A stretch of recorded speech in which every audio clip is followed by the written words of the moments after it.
Vous êtes les bienvenus dans ce premier numéro de décryptage pour le compte de cette semaine.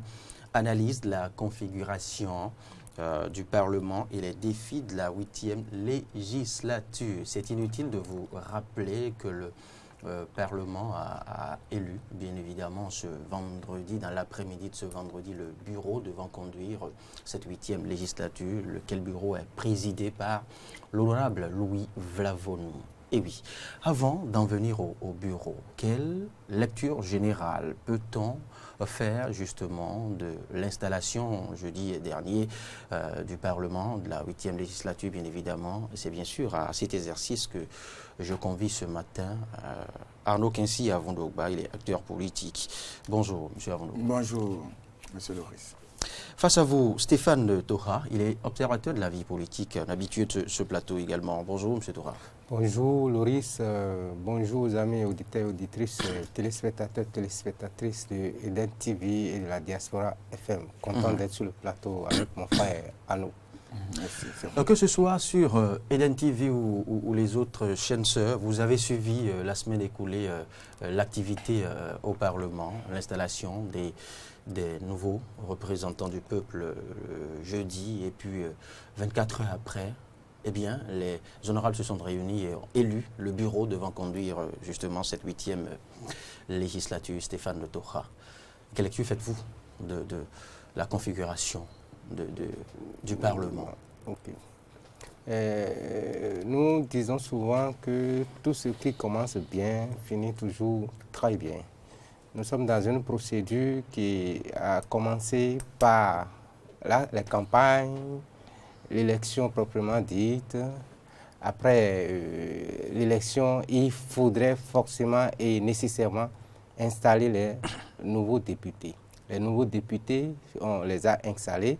La suite logique de cette installation, c'est que ces députés-là se fassent conduire par leur père.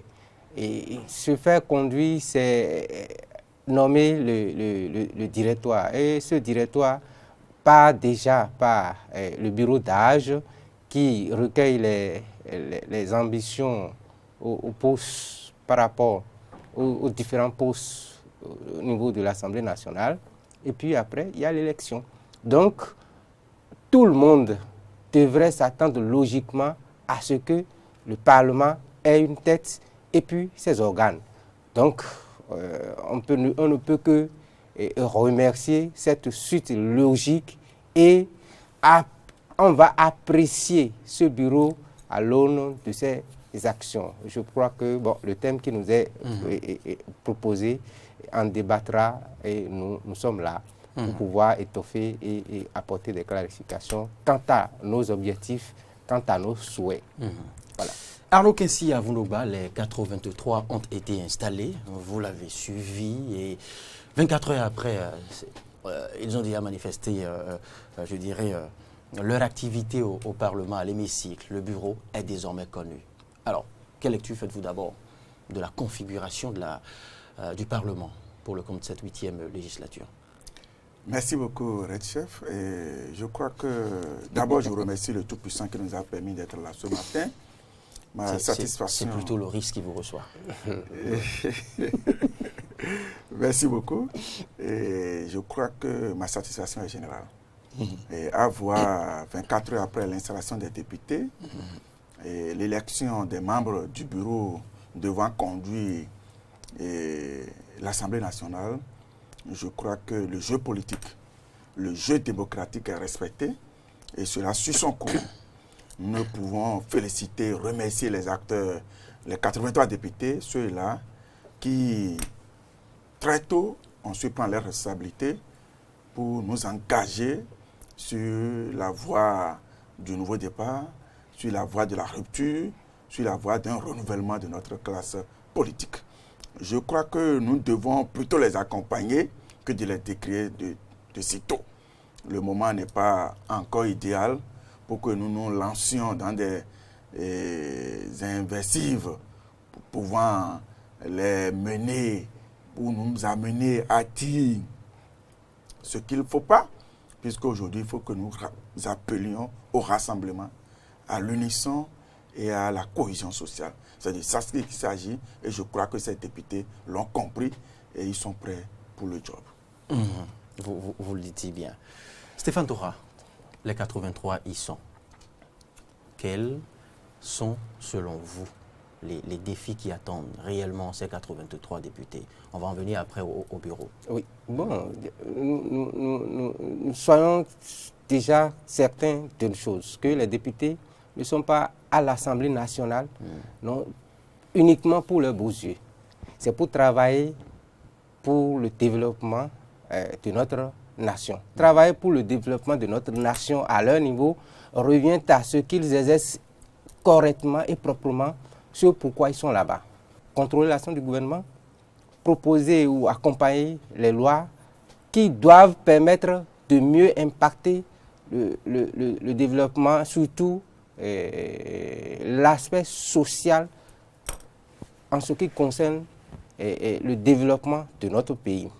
L'autre chose, et je tiens ça du premier discours du nouveau président de l'Assemblée nationale, c'est qu'il faille désormais que l'Assemblée se rapproche beaucoup plus de la base. C'est-à-dire que chaque député devrait beaucoup plus descendre dans sa circonscription. Si on prend le territoire national, devrait descendre dans le peuple, recueillir les demandes du peuple et pouvoir constituer ou bien transformer cette demande-là voilà, pouvoir trouver des solutions légales, disons, transformer cette demande en loi pour que l'application de ces lois-là impacte beaucoup plus le peuple et que ces députés ne soient pas, disons, en déphasage des besoins du peuple. Et nous allons les observer sur ce point-là, parce que les parlements passés votent les lois, et puis que deviennent ces lois, et ils ne s'en préoccupent guère. L'autre chose, le président de l'Assemblée, le nouveau, dit qu'il faudrait lutter contre l'absentéisme au niveau du Parlement. Et ça, là, c'est dans l'application de leur règlement intérieur qui a déjà tout. C'est leur Bible, et c'est dans ça qu'ils devaient puiser les éléments nécessaires pour pouvoir donner le cachet de ce que, oui, ces députés se préoccupent beaucoup plus de l'intérêt général. Parce que lorsqu'un député, lorsqu'il n'est pas en mission, lorsqu'il n'est pas occupé quelque part par rapport à ce qui devrait, par rapport à un but de l'État, lorsque le député vient à manquer, il faudrait s'il y a sanction, les tests prévoient des sanctions, alors que cette sanction-là soit appliquée. Maintenant, si leur test, leur règlement intérieur ne prévoit pas de sanctions, ne prévoit pas des mobiles, des procédures pour amener cette députée à répondre présent à chaque fois qu'il y a des séances au niveau de l'Assemblée nationale, qu'il revoie alors les tests et prévoit tout ce qui peut amener un député, quel que soit son niveau, quel que soit son rang, à répondre présent lors des séances pour pouvoir apporter un peu plus à la Constitution, à la confection des lois utiles pour la nation. Je pense on en a connu par le passé qui sont de gros absents. Et c'est un défi pour la 8e législature de combattre ce manquement au vote de la population. L'autre aspect, c'est que nous sortons, ou bien nous sommes dans une crise, nous sommes dans une méfiance au niveau de la classe politique. Il faudrait nécessairement que nos nouveaux députés, nos nouveaux élus, nos représentants prennent leur bâton de pèlerin et de leur niveau apportent la solution pour la paix, apportent des condiments pour la paix et pouvoir, pourquoi pas, s'associer à ces autres classes absentes au niveau de l'Assemblée nationale afin que, de façon élégante, qu'ils essaient de bâtir des lois pour le peuple et rien que pour le peuple. Arnaud Kinsi Avonogba, on en était au défi. Je crois que D'abord, je voudrais signaler que le jeu démocratique est respecté. Et aujourd'hui, nous sommes dans un contexte... Vous le pensez? Tout à fait. Et je crois que nous sommes dans un contexte de redonner la confiance aux populations. Vous savez, quoi qu'on dise... Qu'est-ce qui vous fait d'abord dire que le jeu démocratique est respecté? Le jeu démocratique est respecté dans ce sens que le fonctionnement régulier de l'institution qu'est l'Assemblée nationale a été respecté. Il y a eu élection, même si les conditions dans lesquelles cette élection a eu lieu est discutable, il y a eu un renouvellement de l'Assemblée nationale. Vous faites déjà bien de le dire. Puisque la loi n'a pas pu être respectée par les uns ou les autres, c'est dans ce sens que je dis que c'est discutable. Et après, il y a eu élection. L'Assemblée est installée, le bureau de l'Assemblée aujourd'hui est connu. Il y a un camp d'en face qui aujourd'hui prédit tout. Mais c'est désolant que des citoyens veuillent à tout prix prédire de la malédiction pour leur propre nation. Monsieur Loris. Non, c'est comme si vous avez une hantise du camp d'en face. Non, du tout pas. Mais aujourd'hui, nous devons travailler à l'unisson. Je l'ai dit tantôt, nous devons travailler à l'amour du prochain, nous devons travailler à la cohésion. Et je crois qu'à cette tâche, les députés de l'Assemblée nationale de la 8e législature l'ont compris. Ils sont aujourd'hui à la tâche parce que je ne m'y attendais pas qu'en 24 heures, qu'on aurait le bureau de l'Assemblée nationale. Vous voyez. C'est plutôt le contraire qui aurait étonné. Peut-être.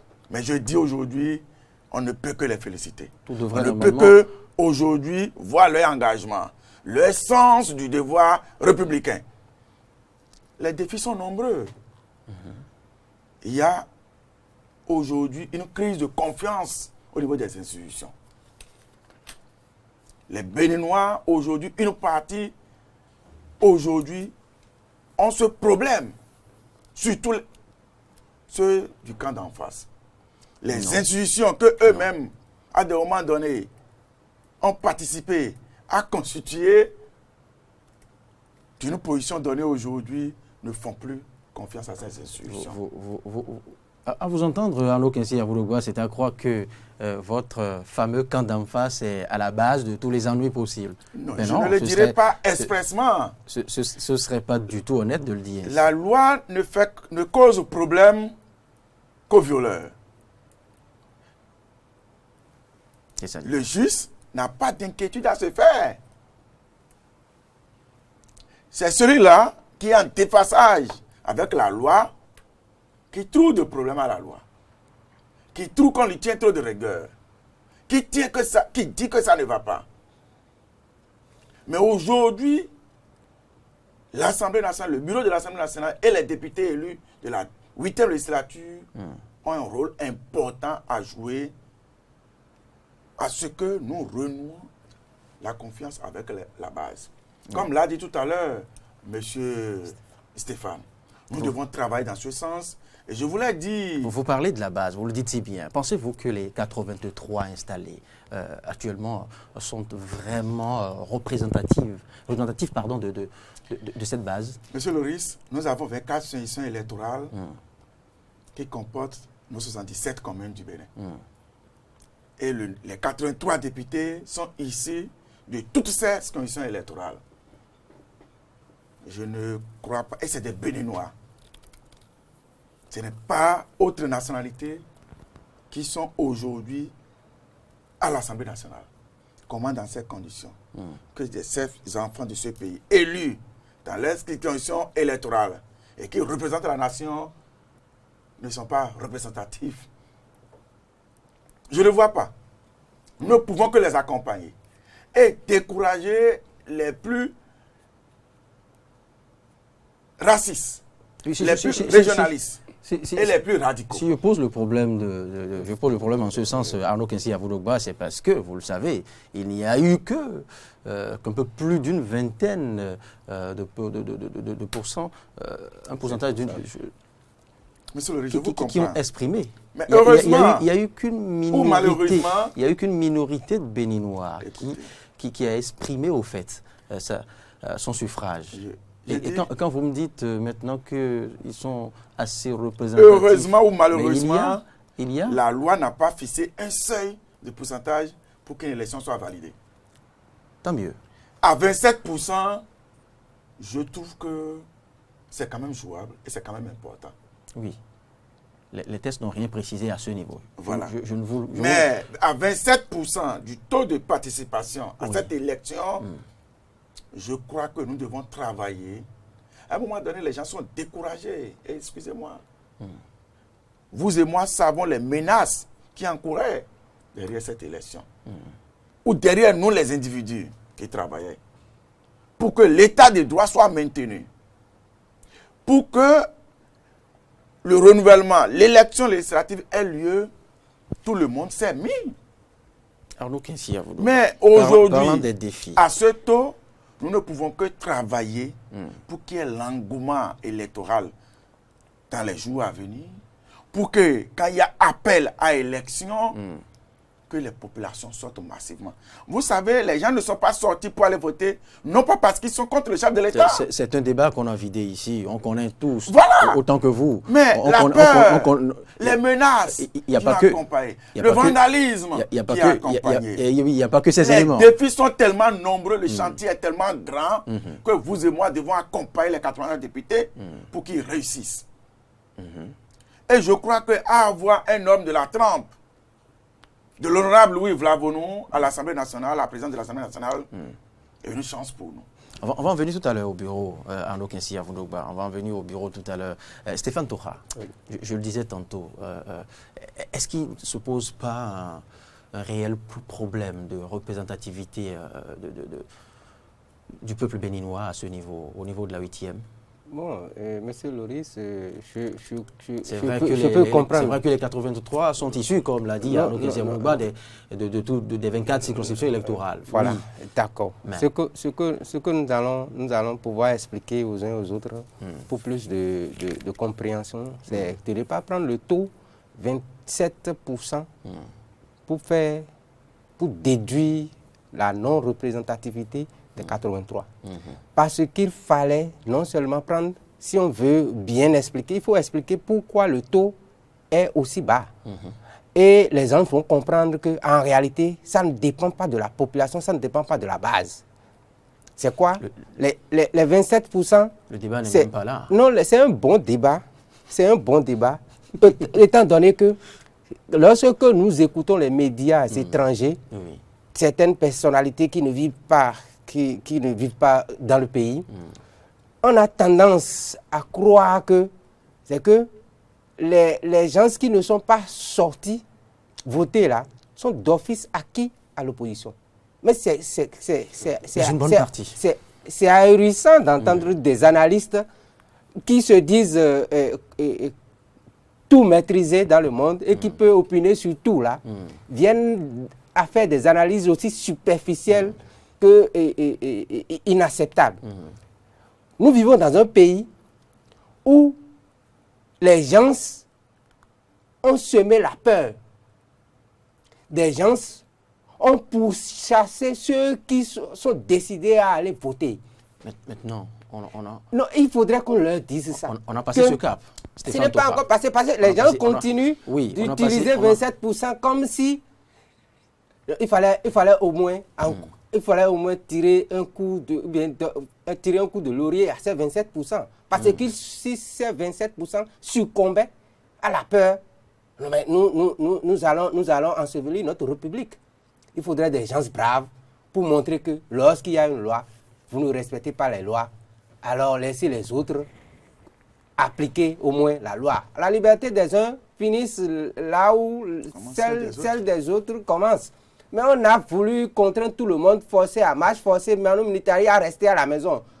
Moi, j'ai dû, le jour du vote, appeler certains pour aller voter. Ils ont dit que non, mais il y a eu des gens qui ont gongonné pour dire qu'on a reporté l'élection. Comment est-ce qu'on peut être cynique jusqu'à ce point-là? Comment est-ce qu'on peut faire peur à ces concitoyens qu'on veut un jour présider la destinée. Ce n'est pas bien dans un pays. Et normalement, les gens doivent dire, bon d'accord, les gens sont restés à la maison parce qu'il y a eu terriblement de menaces. Mais je pense maintenant qu'il nous faut passer, qu'il nous faut oublier. On a déjà passé ce cap-là. Ces réalités qui sont dans notre dos. Et les 83 que nous veillons ou pas, que nous n'acceptons pas ou non, les 83 sont nos représentants. Et comme Abel et Caïn, quelqu'un a vendu, je ne sais pas, Joseph ou bien Jacob, quelqu'un a vendu déjà son droit d'aînesse. Le peuple a vendu son droit à ces représentants-là. Monsieur, c'est le peuple qui dit, représentez-moi, puisque je ne peux pas être là pour tout faire là. Vous êtes mes fils bien-aimés, allez me représenter là-bas. Et tout ce que vous allez faire, faites-le en mon nom. Nous allons appeler alors les 83, et comme on a dit, et comme j'ai déjà dit, les 83 doivent mériter la confiance du peuple. Bon, mériter déjà, ils sont là-bas. Maintenant, ils doivent nous surprendre agréablement. Nous surprendre agréablement, c'est de faire les choses non plus dans leur propre intérêt ou dans l'intérêt de leur camp politique, mais dans l'intérêt du plus grand nombre, dans l'intérêt du peuple. Je vais prendre par exemple... Le pourront-ils vraiment? Ils le pourront. Là est la question. Ils le pourront. Je prends par exemple la loi sur les bails... bail à usage domestique. À usage domestique, qu'ils avaient voté en temps. La suite là, on attend toujours. Mais peut-être qu'ils peuvent faire quelque chose pour impacter davantage faciliter l'applicabilité de cette loi-là au sein du peuple, parce que c'est des choses dont on a besoin. On a besoin, le président de la République, dans son programme d'action, a parlé de l'arche. Qu'en est-il? Alors, si les gens peuvent forcer un peu les choses qui intéressent beaucoup plus la population, qui intéressent beaucoup plus le grand nombre, je crois qu'ils vont légitimement mériter l'approbation et l'acclamation de tous. Maintenant, au-delà de ça, les 83, ce ne sont pas uniquement 83 individus. C'est des groupes politiques. Et quand on parle de groupes politiques, il faut voir leur assise. Union progressiste. Regardons combien de partis politiques ça regroupe actuellement. Et leur assise sur le plan national. C'est le premier parti sorti des élections actuellement. Et bloc républicain. Regardons combien de partis qui composent ce bloc-là et l'assise sur le plan national. Ça veut dire que ce n'est plus le travail des 83, mais c'est non seulement leur travail, mais également le travail de leur camp politique, afin que l'apaisement soit, afin que l'appât soit donné à la population pour que on les accompagne. Et chacun de nous, lorsque nous allons gagner des plateaux que vous nous offrez, il faudrait aussi que nous leur disions que le peuple les attend, la base les attend de pied ferme, et tous ceux qui vont poser comme acte là doivent être dans l'optique de dire, nous ne sommes pas là-bas pour vous trahir, mais nous sommes là-bas pour nous battre, pour que vos intérêts qui sont les nôtres aussi soient plus prisés que nos intérêts individuels, égoïstes et particuliers. Arnaud Kinsi à Vunogba, comment prendre en compte maintenant les aspirations, les besoins, les propositions des autres, de l'autre partie du peuple qui n'était pas intéressé? Il faut qu'on fasse la nuance. Ce n'est pas l'autre partie. Il y a le camp d'en face qui est composé de quelques membres qui se disent de l'opposition. C'est de eux qu'il s'agit. En réalité, le peuple n'a rien rejeté. Pour preuve, je vous dis, permettez-moi d'aller en arrière, les gens ont fait des appels à l'insurrection, mais le peuple n'a pas suivi. Les gens sont allés dans les marchés, le peuple n'a pas suivi. Ça veut dire quoi? Le peuple n'adhère pas à leurs idéaux. Aujourd'hui, nous avons affaire avec un groupe donné que nous connaissons. C'est des frères, c'est des parents, c'est des amis, c'est des béninois. Nous n'allons pas autant les rejeter. Dans les jours à venir, nous allons discuter avec eux. Nous irons vers eux, nous allons parler avec eux, nous allons les rassurer. Le peuple aujourd'hui a élu 83 députés. qui sont allés siéger, n'en déplaise aux jaloux. Cela n'est plus d'actualité. Mais comment faire pour qu'entre frères du même père, peut-être de mères différentes, qu'on puisse s'entendre pour construire la maison de notre Père commun. C'est de ça qu'il s'agit aujourd'hui. Oui. Mais est-ce que la question n'est pas plus sérieuse, n'est pas plus importante que je dirais, ces portions de phrases à caractère provocateur que vous lancez de temps à autre? C'est à croire qu'il y a, que c'est comme une victoire sur une partie du peuple. Du tout Or, pas. nous parlons du peuple. C'est le peuple qui a gagné. C'est le peuple qui a gagné. Monsieur Epiphan vient de le dire tout à l'heure. Monsieur Stéphane vient de le dire tout à l'heure. Si les 27% dont vous parlez étaient condamnés aussi à rester à la maison, qu'en serait-il pour la République aujourd'hui? C'est de ça qu'il s'agit. Comment comprendre qu'on veuille 83 places dans une assemblée et mettre en difficulté 11 millions d'âmes? Ce n'est pas... mais ne pas aller à une élection, pour eux, est devenu question de vie ou de mort. C'est à ça que nous sommes appelés aujourd'hui à corriger. Oui. Il faut qu'on leur dise que ne pas aller à l'Assemblée nationale, reprécisons le débat. Que les intérêts seront sauvegardés. Oui, oui. Monsieur Loris, permettez-moi d'aller jusqu'au bout de mes idées. Je vous vois venir. Mais aujourd'hui, nous appelons à l'amour du prochain. Je l'ai dit à l'entame du débat.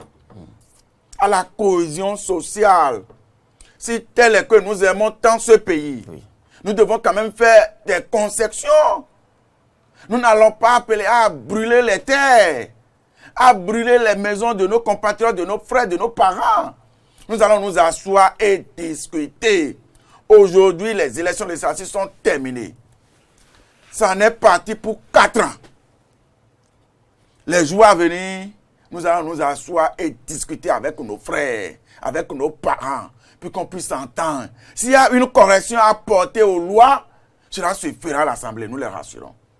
Rien ne sera fait pour mettre en difficulté un citoyen, mais tout sera fait pour maintenir l'état de droit. Quiconque ne se trouve pas dans une grille de la justice doit tout faire pour y entrer, pour y pénétrer de force. Lui-même, nous devons faire violence sur nous-mêmes, monsieur Loris. Parce qu'aujourd'hui, ce qui se pose, ce n'est pas la survie du jour, mais les générations à venir. À un moment donné, les gens ont voulu hypothéquer l'avenir de ces pays. Appeler à ne pas aller aux élections, c'est appeler à faire disparaître notre État. Parce que nous allons tomber dans un vide juridique, et là où cela allait nous amener, personne ne sait. Arnaud Kessi, permettez-moi de dire un mot. Je vous comprends. Je vous comprends. Votre lecture est empreinte de votre chapelle politique. Les enfants du nord, du sud, de l'est, à l'ouest, c'est de bonne guerre. Réunis. Et je crois que l'exécutif, le chef de l'État, en tant que garant de l'unité nationale, doit comprendre aujourd'hui que nous devons faire des ouvertures. Que ce soit au niveau du gouvernement, que ce soit au niveau des institutions, que ce soit au niveau de nos représentations politiques, nous devons faire des ouvertures. Et nous allons y arriver pour que tous les enfants du peuple, tous les enfants du Bénin se retrouvent dans l'exécutif, dans le législatif et dans les autres institutions. Et c'est à votre conclusion que vous êtes revenu maintenant à mon débat. Pas du tout, je ne suis pas encore à la conclusion. Non, ça dit, de cette prise de parole, je veux dire, il faut tout faire pour que chaque fils de ce pays se retrouve. C'est maintenant là, et c'est là où le débat se situe. Le débat des élections est terminé. C'est là où le débat. Mais comment faire pour rassurer les uns et les autres? Comment faire pour ramener la confiance dans le temps? Comment faire pour que les enfants du Bénin fassent confiance aux institutions? Aient confiance aux institutions. Accompagnent les institutions. Adhèrent aux idéaux de la République. Comment faire aussi pour vous arracher le fameux, je dirais, la fameuse portion de phrase, le camp d'en face? Parce que ça participe à renforcer la fracture. Non, c'est pour quand même signifier. C'est pour quand même signifier qu'il y a un groupe qui aujourd'hui s'oppose mécaniquement à tout. Non. C'est une description de... Non. de ce monde Non, que je l'ai dit. Non. Donc, Le dire ainsi, c'est un affront à toute la partie composante de l'opposition. Ce n'est pas si mécanique que ça. Ce n'est pas si mécanique que ça. Nous sommes très sensibles aujourd'hui à leur avenir politique. Quoi qu'on dise, c'est des gens qui, dans un passé récent, nous ne leur connaissons aucune autre activité, si ce n'est que la politique. C'est de la bonne guerre. Ceux-là aujourd'hui se voient pendant 4 ans, dans les 4 ans à venir, seront sans activité. Mais le jeu politique, le jeu démocratique ne s'observe pas uniquement à l'Assemblée nationale. C'est ça qu'il faut expliquer aussi à nos populations. Autant que nous sommes du gré de terre qui nous sera offert à un niveau donné, nous pouvons exprimer ce jeu démocratique dans des plateaux de télévision, dans des plateaux de radio, dans nos maisons, dans des débats et partout ailleurs. Participer à un débat démocratique fait de nous quand même des acteurs politiques. C'est de ça qu'il s'agit. On n'a pas besoin d'une nomination, on n'a pas besoin d'une fonction élective, forcément, pour exprimer sa position ou bien que non, ce n'est pas seulement l'Assemblée nationale.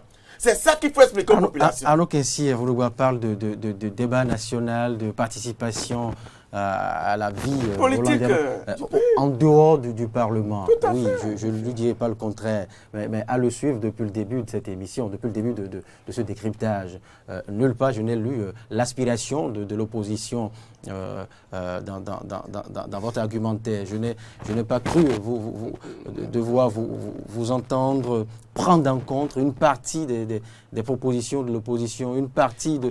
C'est vrai que vous avez dit, vous dites être sensible vis-à-vis de leur avenir politique. Tout à l'heure que le chef de l'État forcément fera une grande ouverture. On attend à 20h. On attend à 20h l'adresse du chef de l'État. Peut-être qu'il y aura de très belles propositions. Qui sait? Revenons au défi. Monsieur Arnaud est suffisamment, disons, outillé, on dirait. Mouvancier, extrémiste. Non, il n'est pas extrémiste. Oui, c'est un mouvancier extrémiste, ça se dit. Il s'en cache pas. C'est un mordu et il sait que, bon, peut-être l'exécutif ferait quelque chose. Moi, je fais ma petite analyse. Nous sommes au niveau du Parlement, on y reste. Qu'est-ce que le Parlement pourrait éventuellement faire pour pouvoir amorcer ou se faire entourer des voix discordantes? Je le crois, les parlements le font. Pour dissiper la fracture sociale. Les législatures passées l'ont fait. Je ne crois pas que cette dernière va manquer le coach. En fait, tout ce que le Parlement fait, c'est soit faire des propositions, je ne sais pas, propositions, projet de loi. Projet de loi. Projet de loi. Oui. Contrôler l'action du gouvernement. Je sais que c'est essentiellement ça. Maintenant, au niveau de l'élaboration des projets, les gens peuvent s'associer à plus, sachant que, à plus avisé que. Et si celui qui est plus avisé se trouve dans l'autre camp, et comme il s'agit du pays, je ne suis pas certain que l'appel sera boudé ou refusé par cette personnalité-là. Vous voulez me dire que c'est maintenant qu'il faille tendre la main aux exclus d'alors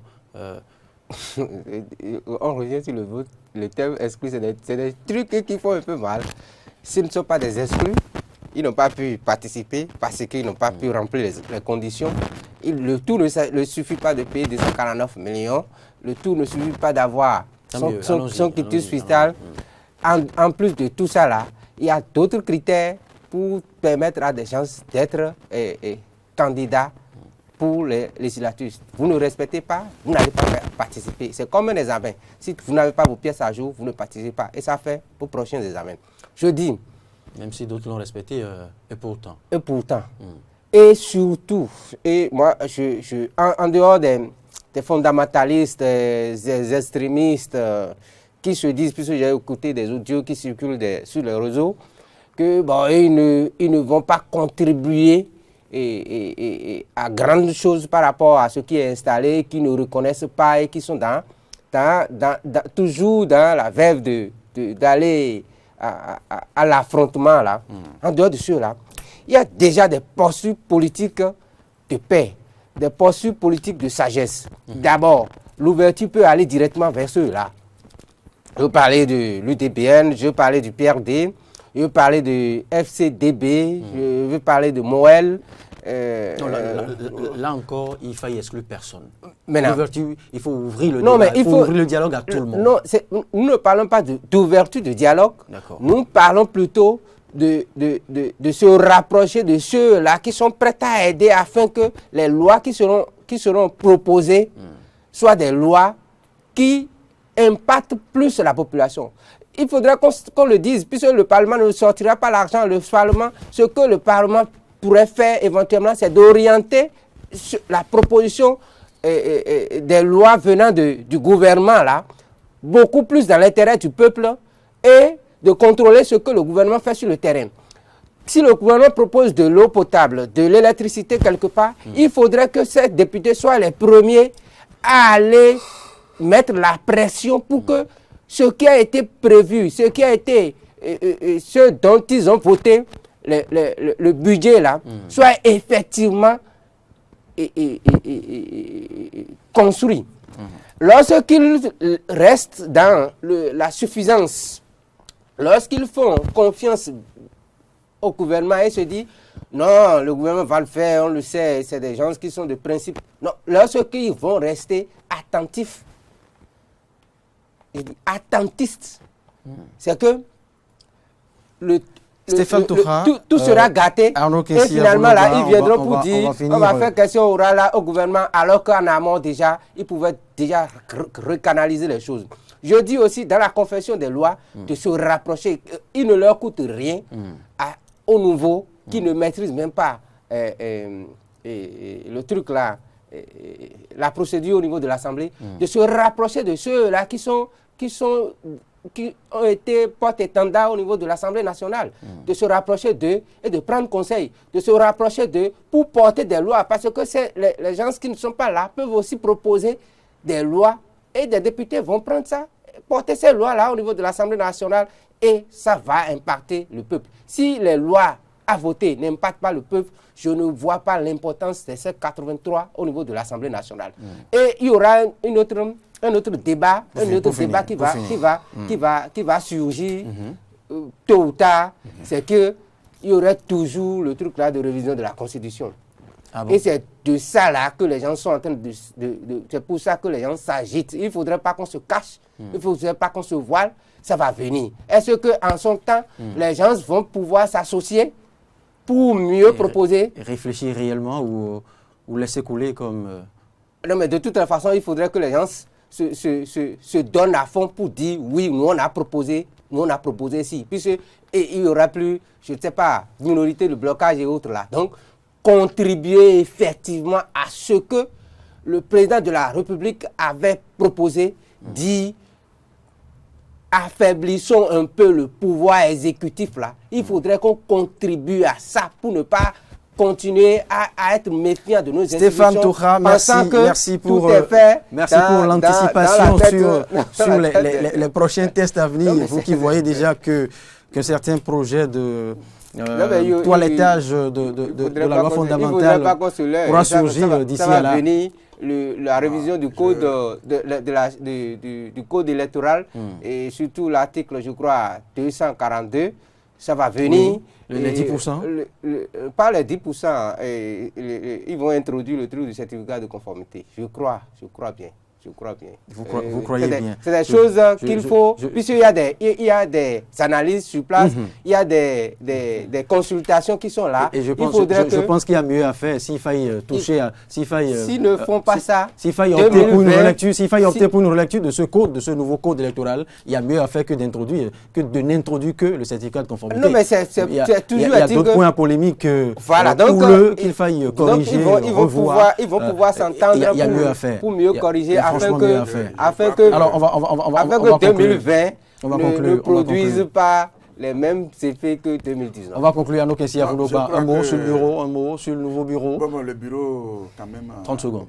C'est un bureau Ni plus ni moins. formidable à la tête dont nous avons. Le contraire nous aurait étonné de Arnaud Kessia-Voloba. Oui. Mais je voulais quand même dire à M. Stéphane qu'à l'heure actuelle, aucun pour vous, projet tout est beau. de révision. Tout est beau. Je n'ai jamais dit ça. Oui. Et aujourd'hui, vous le démontrez, vous ne le dites pas, mais vous le démontrez. Aucun projet de révision constitutionnelle n'est à l'ordre du jour.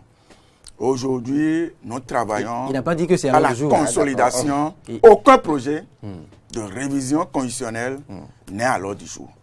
Et le chef de l'État a misé vous savez que tout le temps sur le consensus. Vous savez que les émissions sont enregistrées et qu'en son temps, on pourra vous ramener tout à fait. Je dis à l'heure actuelle, ça peut venir. Mais là où nous sommes, il n'a pas dit que c'est sur la table des députés. La priorité aujourd'hui n'est pas. Et au moment où il y aura ça, vous allez voir que c'est autour d'un consensus.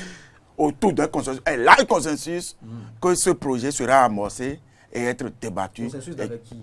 Entre les 83. Avec toute la classe politique. Que ce soit de l'opposition, que ce soit de la mouvance. D'une même sensibilité politique. Il y aura des consultations nationales pour prendre des avis. Des gens seront consultés, des gens avertis seront consultés en la matière pour que cela se fasse dans un consensus large. Je voudrais quand même rassurer nos compatriotes d'être un peu patients, d'être rassurants que cet État est le seul que nous disposons. Nous n'allons pas pour 83 postes, faire tuer 11 millions d'âmes pour pouvoir avoir une seule place dans les 83. Et qu'en dehors de cet État, nous n'avons aucun autre État que d'accepter que nous puissions nous asseoir, que nous puissions nous regarder en face, que nous puissions nous présenter nos excuses mutuelles, pour que nous puissions nous pardonner, pour qu'ensemble nous pouvions entamer la nouvelle marche pour redonner une bonne image à notre pays, pour redonner la confiance à nos enfants, pour qu'ensemble, cet État s'en sorte grandiose, pour que nous puissions, du jour au lendemain, monter à l'émergence. On aurait bien fait démarrer l'émission par ces propos. Je crois que c'est à cela que nous devons nous appeler. Il faut que nous nous entendions au nom de nos foi. Merci Arnaud Kessia-Voloba. Stéphane Tora, un mot sur le nouveau bureau. C'est un beau bureau et conduit par un homme d'expérience.